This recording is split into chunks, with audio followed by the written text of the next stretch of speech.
Hello guys, I know that all sane people on this planet, including me, want the Russian war to end. But let's talk straight. If Russia stops fighting, the war ends. If Ukraine stops fighting, Ukraine ends. Feel the difference?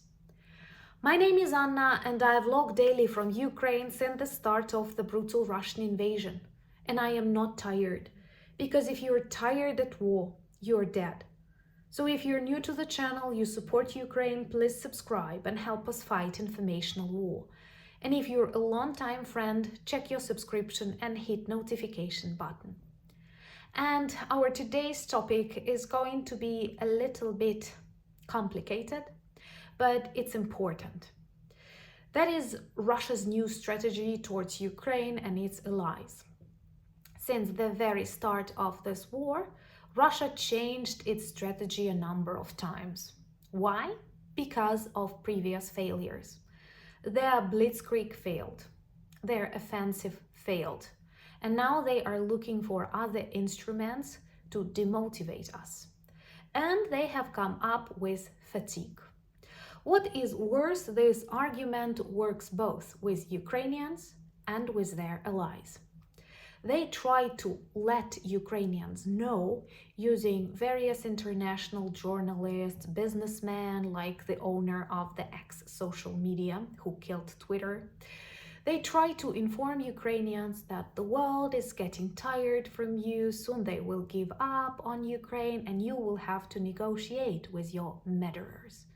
If you're not tired, remember to subscribe. They also tell our allies that, oh my God, you have so many domestic problems, like Russia doesn't. Please concentrate on them, stop following the updates from Ukraine. Nothing serious happened, just 100 of people killed a day by Russian orcs. Concentrate on something more important for you. Well, it goes without saying that all of us are tired. Believe me, Ukrainians are also tired to live in such realities where you can get killed every day, where you hear air raid alerts, where you're not able to plan something for even tomorrow. But we do understand this is an existential fight, and I think it's vital that the rest of the world understand this too. Because if we fail, Russia will not stop, and authoritarian regimes like Russia will not stop too. Yesterday, I have received a lot of questions about the article in the Time magazine by journalist Schuster on President Zelensky. I did not like this article because it was very emotional and quite manipulative. And it speaks what Russia wants. Let me explain to you why I think so and why am I qualified to speak about that. You know, I'm a PhD in linguistics, and sometimes I teach courses on media literacy in a small university in Ukraine. I do not pretend to be a serious figure in media literacy, but even I know that to be trustworthy, you have to name your sources. And the author of the article constantly repeats that the majority of people around Zelensky, his advisors, do not believe in the victory, but the president does. Who are these people? If they don't want to name themselves, find those who are ready. In Ukraine, you don't get prosecuted for that. You can speak openly. But another thing, I can guarantee you that 100% of Ukrainians are convinced in our victory.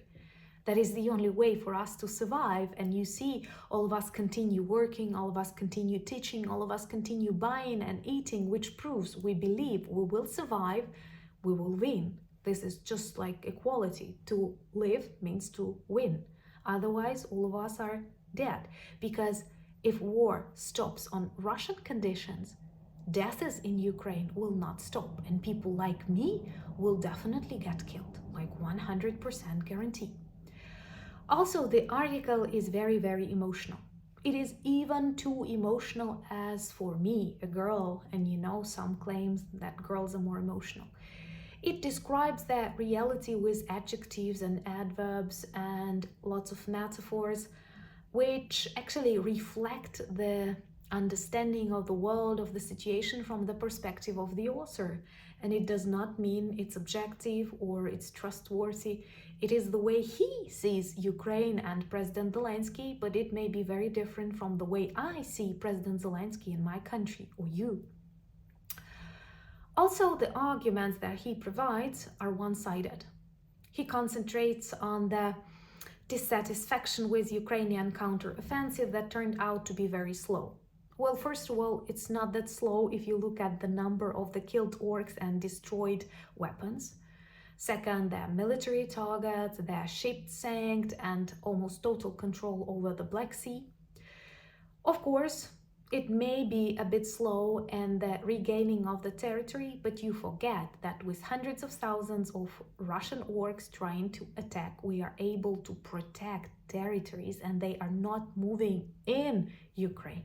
So we've stopped them, we've killed hundreds of thousands of invaders, and we continue fighting without doubting we must win this war for the sake of Ukraine and for the sake of democracies worldwide, guys. Also, the author does not speak about the slow supply. This is also their reality. I totally understand that F-16 pilots need training and that it's not easy to send ATACMS missiles. But if I understand this, you have to understand that we are fighting without that. We have thanked the world for F-16 like 116 times, but we still do not have them. And the results that you see are the results without F-16, without ATACMS. We are not whining that we did not receive this support for really long months of this war, and that at the beginning of the invasion, many of our friends doubted we will withstand and considered if they should support us at all. So in general, I think Ukraine demonstrates very successful counteroffensive, and I'm honestly proud of being Ukrainian. Why such articles appear? I am not going to analyze various conspiracy theories, the background of the author who spent much time in Russia, or his controversial articles about the revolution of dignity or something else.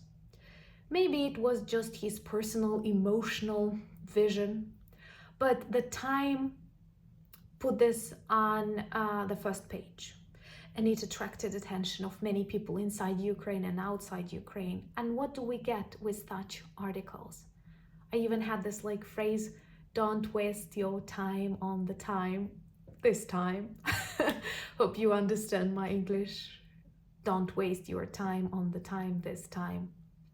Because it is purely depressive, demotivational article that does not bring us closer to the end of this war. If you're tired of helping Ukraine, change your focus. Change your focus on stopping Russia.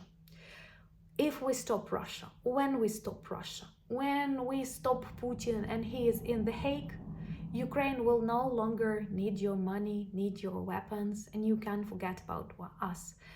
Although I don't advise, there are many beautiful places, good people and tasty food in my country, and you remember that all of you are invited. So as a Ukrainian, I ask you not to get tired, because this war must be won by the democratic side. And I believe in all of you, and I know you don't doubt that Putin must be stopped, must be punished. He cannot be negotiated with. Because now Lavrov spreads these messages, everyone is tired, time demonstrates that Zelensky is a lonely leader, and nobody believes in Ukrainian victory. I hope this is another BS of Russian propaganda, because Zelensky has a good wife, children, and a whole nation that respects him, and Putin is the lonely dictator. Have you seen his wife? Do you know how many kids he has? And what about Russians? And those long tables that he uses not to be close to people. Anyway, we have to stand united, and I believe in us, and in you, and in me. Thank you so much for your support, for buying me coffees, becoming my patrons, and even the flower fund. Introduce yourself to our beautiful merch store. There are lots of sweatshirts, caps, cups that can work as a good conversation starter about Ukraine. And we need your attention. We need your conversations for the sake of the global peace. Subscribe to my Instagram, I'm pretty active there. Join my threads, Twitter, and Discord. All the links that you need are in the description of this video. Let me know what are the other topics you would like me to cover in this video. And united we stand. Slava Ukraini!